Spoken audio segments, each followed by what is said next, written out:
Hello and welcome to our today's session of Client Side Scripting Language CSS. तर आपण unit number 5ला सुरुवात केलेली आहे आणि मागच्या सेशनमध्ये आपण युनिट नंबर 5 ह्याचे रेग्युलर एक्सप्रेशनचे काही पॉईंट्स बघितलेले आहेत आणि आपल्या युनिटचं नाव आहे regular expression role over and frames. तर 5.1 मधील बरेचसा पॉईंट आपण कवर केलेला आहे मागच्या सेशनमध्ये आणि आजही आपण त्याच्यातलेच थोडे पॉईंट कवर करणार आहोत. तर आपण मागच्या सेशनमध्ये कवर केलेला पॉईंट लास्टचा होता तो होता मॅचिंग वर्ड्स. त्यानंतर आजचा जो सेशन असणार आहे त्याचा पॉईंट असणार आहे replace text using the regular expression. तर replace text using a regular एक्सप्रेशनमध्ये आपल्याला काय काय गोष्टी मिळणार आहेत त्या आपण डिस्कस करूया. Now to construct a regular expression that the browser uses to determine whether letters, numbers or symbols appear or do not appear in the text by passing the regular expression to the test method. तर या ठिकाणी आपण एक method use करणार आहे, त्या मेथडचं नाव आहे taste method.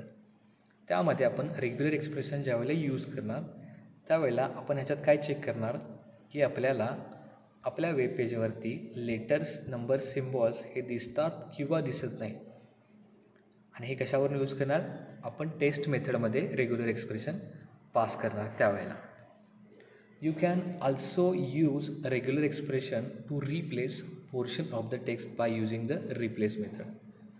आता दुसरी मेथड जी आपण यूज करणार आहे ती आहे रिप्लेस मेथड. सेम असणार आहे, आपल्याला ज्या गोष्टी रिप्लेस करायच्या असणार आहेत त्या ठिकाणी आपण त्या टेक्स्टच्या ठिकाणी आपण रिप्लेस मेथड यूज करून ते पर्टिक्युलर टेक्स्ट आपण रेग्युलर एक्सप्रेशनचा यूज करून रिप्लेस करू शकतो. The replace method requires two parameters. First one is regular expression and then replacement text.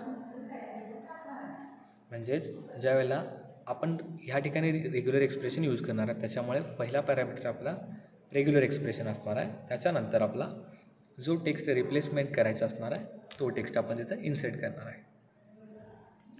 You can do this by creating a regular expression and calling the replace method. Place the G special character at the end of the regular expression which tells browser to replace all occurrence of the regular expression in the string. आता आपण मगाशी last सेशनमध्ये बघितलेलं आहे की special characters आपल्याला ज्यावेळेला replacement करायचे असते त्यावेळेला आपण स्पेशल कॅरेक्टर वापरतो, तो आहे जी कॅरेक्टर. तर त्यावेळेला आपण काय करणार आहे आपण रिप्लेसमेंट हीच मेथड यूज करणार असणार आहे आणि जी कॅरेक्टर यूज केल्यानंतर ते काय सांगतं ब्राउझरला की जे काही ऑकरन्स असणार आहे आपल्या रेग्युलर एक्सप्रेशनच्या स्ट्रिंगचं ते आपण रिप्लेस करायचं असणार आहे. फॉर एक्झाम्पल आपण कसं करणार आहे की /b बॉब /b/g. आता हा एक फॉर एक्झाम्पल आपला सिंटॅक्स असणार आहे की अशा प्रकारे आपण रिप्लेसमेंट करण्यासाठी एंडला आपण जी हा स्पेशल कॅरेक्टर यूज करणार आहे. म्हणजे आपण लिहिताना कसं लिहिणार आहे RE म्हणजेच regular expression is equal to अशा प्रकारे /b बॉब /b/ आणि त्यानंतर काय करणार आहे की मला जे टेक्स्ट घ्यायचं असणार आहे तर मी टेक्स्ट घेतला इज इक्वल टू जो काही माझा त्याच्यावरती मॅसेज असेल तर मी तो घेणार की जेणेकरून hello Bob and welcome to our website. आता मला ह्याच्यामध्ये रिप्लेस करायचं असणार आहे. कोणता मला रिप्लेस करायचा असणार आहे जो की माझा बॉब असणार आहे तो मला या ठिकाणी रिप्लेस करायचा असणार आहे. तर मी काय घेणार सिम्पली जो टेक्स्ट असेल तोच टेक्स्ट घेणार. त्यानंतर मी टेक्स्ट डॉट रिप्लेस करणार आणि जो फर्स्ट पॅरामीटर असणार आहे तो आहे रेग्युलर एक्सप्रेशन. त्यानंतर असणार आहे आपला जो टेक्स्ट असणार आहे तो. तर इथं रेग्युलर एक्सप्रेशन कोणतं असणार आहे तर इथं असणार आहे तो बॉब असणार आहे आणि मी बॉबला कोणत्या ठिकाणी रिप्लेसमेंट करणार आहे तर तो मी रिप्लेसमेंट करणार आहे मेरी नावानं.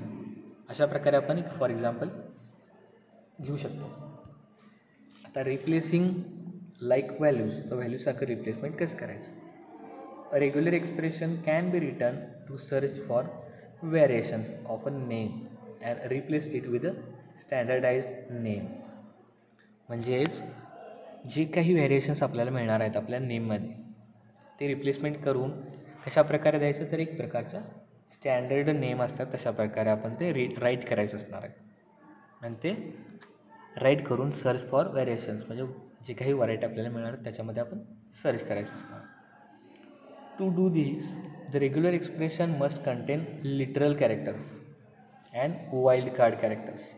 आता हे 2 कॅरेक्टर्स आपल्याला लागणार आहेत रेग्युलर एक्सप्रेशनमध्ये ज्यावेळेला आपण रिप्लेसिंग लाईक व्हॅल्यूज घेतो त्यामध्ये.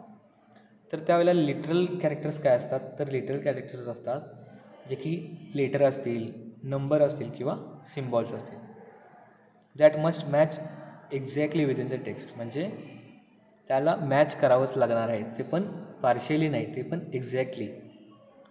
आणि ज्यावेळेला आपण वाईल्ड कार्ड कॅरेक्टर घेतो त्याच्यामध्ये काय होतं की जे स्पेशल सिम्बॉल्स असतात आपल्याकडे, तर ते ब्राउझरला काय सांगतात की एकपेक्षा जास्त जे अनस्पेसिफाईड कॅरेक्टर्स असतात त्याचे मॅचिंग होतात का ते चेक करायचं असतं. म्हणजेच it tells the browser to accept 1 or more multiple unspecified characters as a match. त्यानंतर the text contain the words Bob and Bobby and you want to replace them with the word Robert. म्हणजे 2 word असणार आहेत माझ्याकडे आणि दोन्ही वर्डला मला replacement एकाच नेमनं करायचं असणार आहे. म्हणजे 2 टेक्स्ट असणार आहेत वेगवेगळे, त्याला रिप्लेसमेंट मला एकाच टेक्स्टनं करायचं असणार. तर आपल्याला त्या ठिकाणी यूज करण्यासाठी 2 टाईप असणार आहे जे की वाईल्ड कार्डचं असणार आहे. 2 types of wild card can be used. The first one is period and the second one is asterisk. Period म्हणजे डॉट, asterisk म्हणजे आपला स्टार. आता period काय करतो की the period tells the browser to match single character while the asterisk indicates 0 or more occurrence of whatever precedes it. आता हा आपला मेन पिरियड काय करतो की तो एक सिंगल कॅरेक्टरला मॅच करतो आणि जो ॲस्टरिस्क काय असतो तो काय करतो की 0 किंवा मोर ऑकरन्स होतात का की जे आपण लिहिलेलं असणार आहे त्याचं ऑकरन्स किती होतात ते चेक करायचा. तो 0 किंवा मोर दॅन 0 असेल त्याच्यावर काम कोण करतो, ॲस्टरिस्क करतो. तर ह्या 2 गोष्टी आपण वाईल्ड कार्डमध्ये शिकतो. त्याच्यानंतर येतो की रिटर्न द मॅच्ड कॅरेक्टर. आता ह्या ठिकाणी आपले कॅरेक्टर रिप्लेस झाले, मॅच झाले, त्याच्यानंतर ते रिटर्न कसे करायचे. तर रिटर्न करण्यासाठी आपल्याकडे JavaScript application requires to retrieve characters that match regular expression rather than simply testing whether or not those character exist in the text. आपल्याला फक्त ते टेस्ट करायचं नाही आहे की कॅरेक्टर एक्झिस्ट आहेत किंवा नाही आहेत, पण ते आपल्याला रिट्राय पण करायचे असतात आपल्या रेग्युलर एक्सप्रेशनचा यूज करून आपल्या जावास्क्रिप्टमध्ये. Then browser returns characters that match the pattern of your regular expression by calling the EXEC method, म्हणजेच execution method of regular expression object. आता ज्यावेळेला आपण मॅचिंग झालेलं असतं आपल्या टेक्स्टचं, त्यानंतर ब्राउझरला काय करावं लागणार, जे काही आपला मॅच झालेले कॅरेक्टर्स असणार आहेत त्याला रिटर्न करावं लागणार. रिटर्न करताना आपला एक पॅटर्न ठरलेला असतो रेग्युलर एक्सप्रेशनचा, तर तो कॉल करण्यासाठी आपल्याला EXEC मेथड यूज करावी लागते, जे की रेग्युलर एक्सप्रेशन ऑब्जेक्टची एक मेथड असणार आहे आणि ती मेथड आपल्याला तिथं कॉल करावी लागते.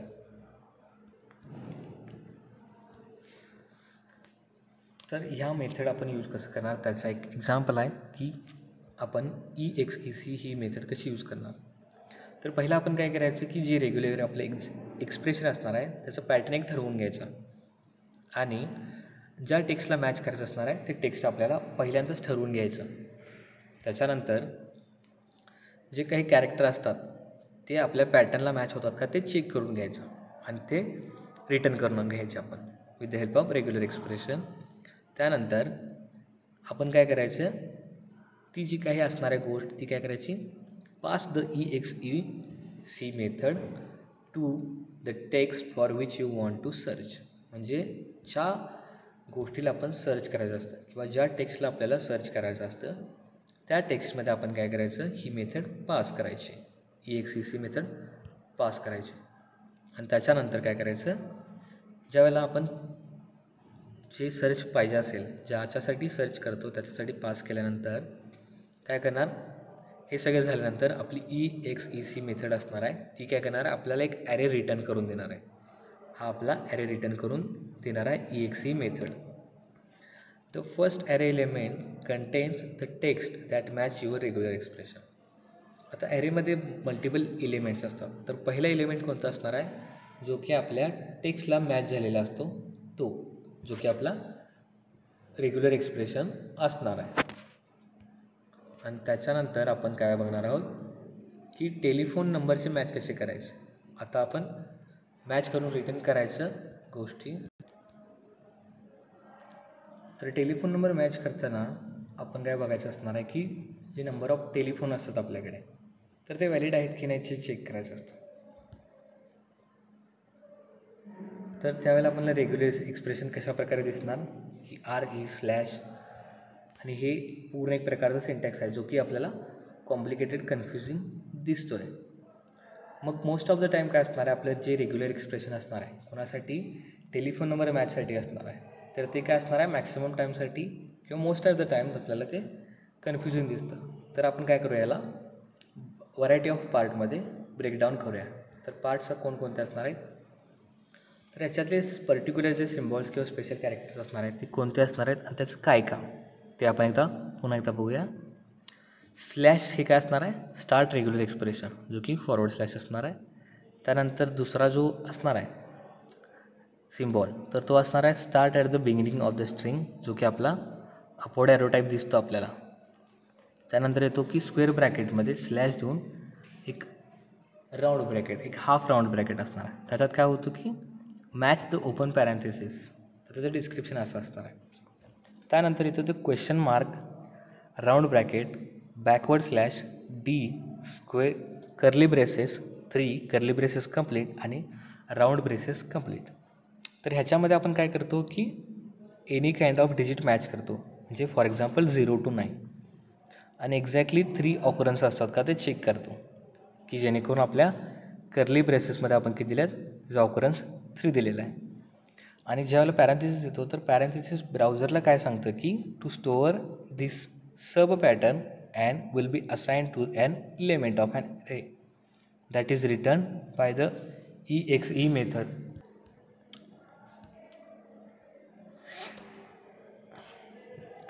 तर त्याच्यानंतर दुसरा असणार आहे खाली त्याच्या square bracket, backward slash, round ब्रेसेसचा राऊंड आणि स्क्वेअर ब्रॅकेट कंप्लीट. ह्याच्यामध्ये काय असणार आहे, मॅच द क्लोज पॅरेंथेसिस, म्हणजे जो क्लोज पॅरेंथेसिस असणार आहे त्याची मॅच करायची असणार आहे आपल्याला. त्याच्या खाली question mark, round square bracket, dash, slash, dot, square bracket complete. हे काय असणार आहे, मॅच अ हायफन. आता हायफन मॅचिंगचं आपण बघितलेलं आहे, हायफन कशा प्रकारे आपण घेतो. त्याच्या खालोखाल question mark, square bracket, backward slash, T curly ब्रेसेसमध्ये 4 कर्ली ब्रेसेस कंप्लीट आणि round braces.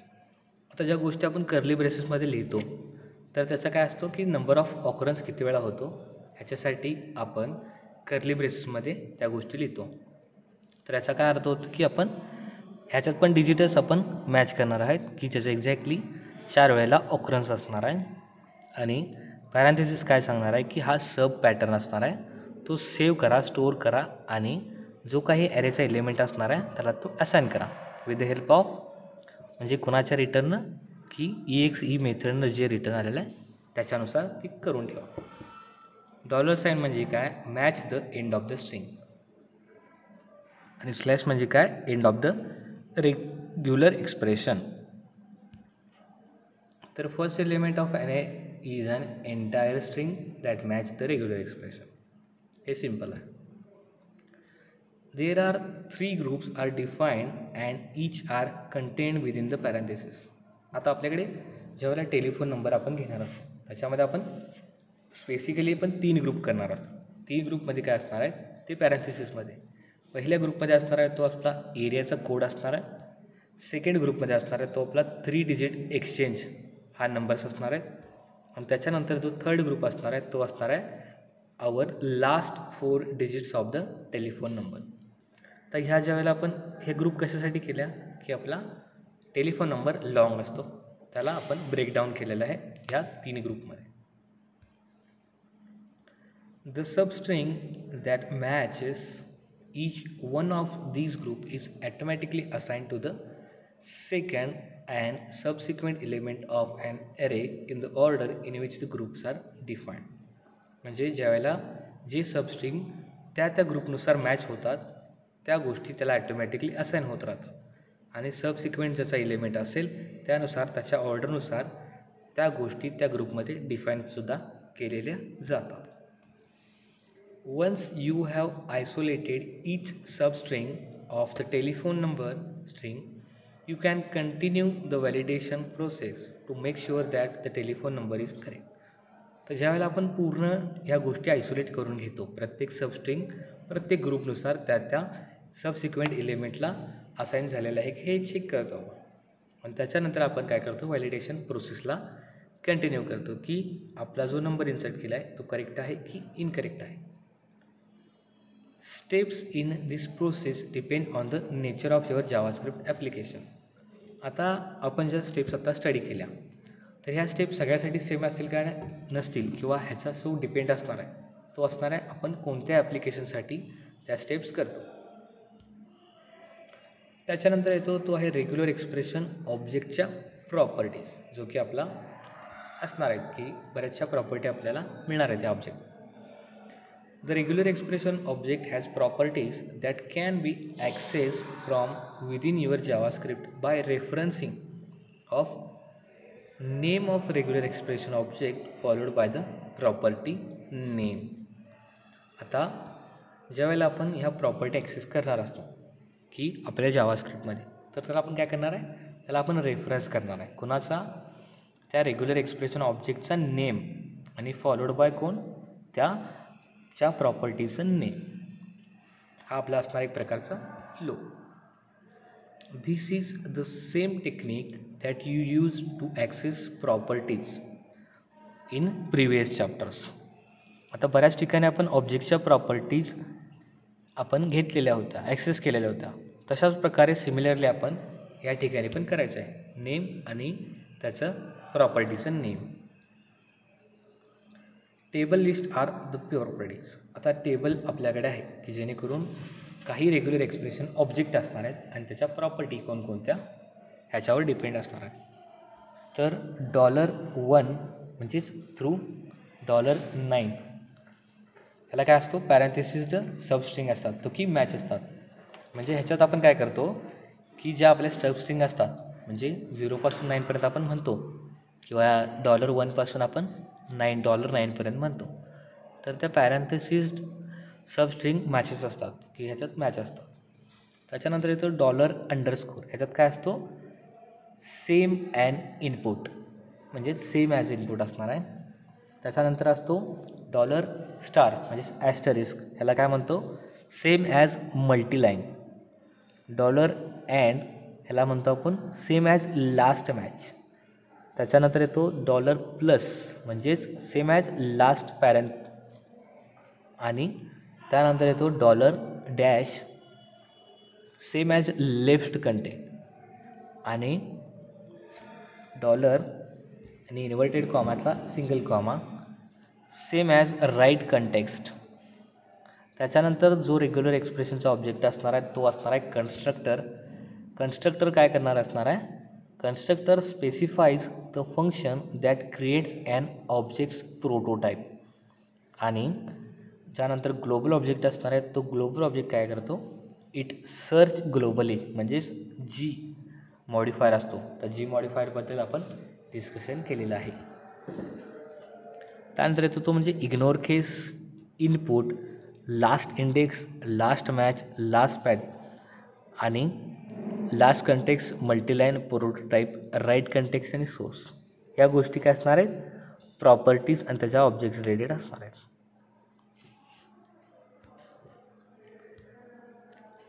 For example, to access the last character that were matched by the regular expression.